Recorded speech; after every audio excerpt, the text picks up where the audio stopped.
Hello, good morning, good afternoon, good evening, wherever you are in the world, whatever time of day it is that I'm posting this, or whatever time of day you happen to fall upon this video.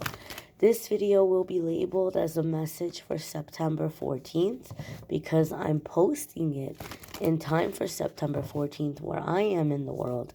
But maybe you're somewhere where the 14th is come and gone. Maybe you won't see this video in a few days or weeks. So we're setting the intention that this be a message for you the next 24 hours whenever you happen to see it. So we're going to connect here and see what message we have coming up for all of our lovely friends. And we have the Seven of Cups. Seven of Cups can come up in a few different ways.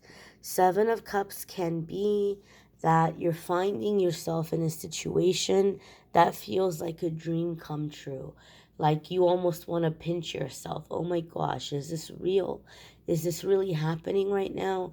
It can be something that feels like a dream come true, where you're just kind of like having to take a moment to take it all in, to process it, and to really fully embrace it. So it can be very positive in this way. Seven of Cups can also be a card that comes up when we have many choices, many options that are laid out before us, and we're stagnant because we're not sure which one to choose or how to approach the situation. Now, in my experience reading for people over the years, a lot of the time I see this card come up for people where before they were stuck because things seemed very hopeless. There didn't seem to be any options. There didn't seem to be any choices. So they were stuck and stagnant because it's like, well, there's nothing for me. And then they go through this like clearing of the crown chakra. Their limited thinking, their false beliefs begin to clear away. And all of a sudden, they begin to see all of the options. All of a sudden, they begin to see all of the doors that before they weren't seeing. They begin to see solutions. They begin to see possibilities.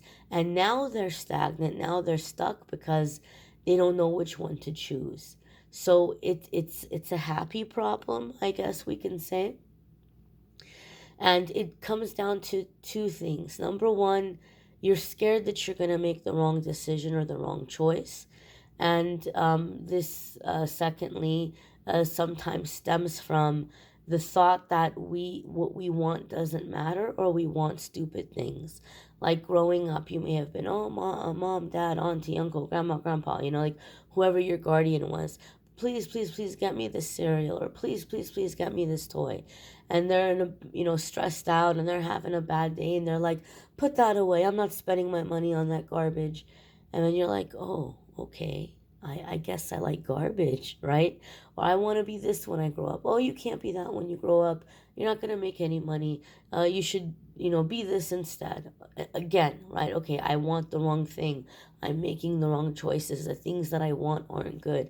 So over time, as you're growing up, you teach yourself not to want anything, or you kind of like shut yourself down, or you don't trust what you like. And um so now is the time for you to give yourself permission to want what you want, and to give yourself permission to get what you want. If you're feeling confused about options and you're not sure which way to go, something that's always helped me, you can write down the different options. Like if you knew you couldn't fail, if you knew it would happen, write down the different options or the different paths you might want to be taking. And then one by one, kind of daydream seeing yourself in that situation.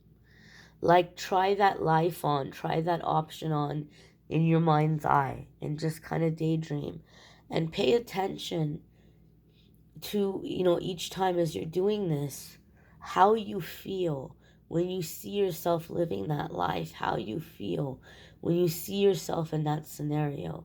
Do you feel happy? Does it resonate with you? Do you feel excited when you see yourself in that situation?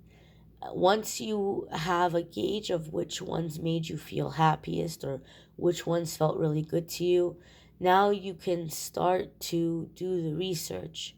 What do I have to do to make this happen? What does it require from me? What steps do I have to take? And if you do that for each of the ones that made you happy, now you're not going to be stuck or stagnant. Now you're going to have a very clear plan.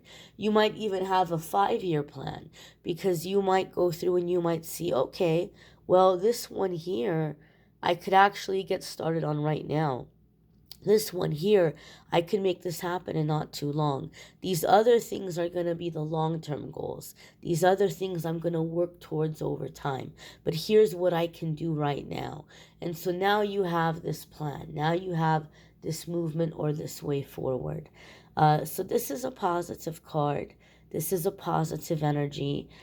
Keep in mind, we are in Mercury retrograde, I believe until October 2nd. If I'm not wrong, I'm sure somebody will correct me in the comments if I'm wrong. And so a lot of people don't like to start new things in Mercury retrograde, but Mercury retrograde is a great time for planning. It's a really, really great time for sitting down and reviewing a situation and analyzing it and planning steps. So even if you're not taking steps right away, this is a really great time to figure things out, to just kind of process things mentally, and rework and revise what isn't working for you, and preparing yourself to take steps in a new direction. So I hope this was helpful, my darlings. I thank you for watching this message, and I hope you all have a fabulous day ahead, and we'll see you in tomorrow's messages. Take care and be well.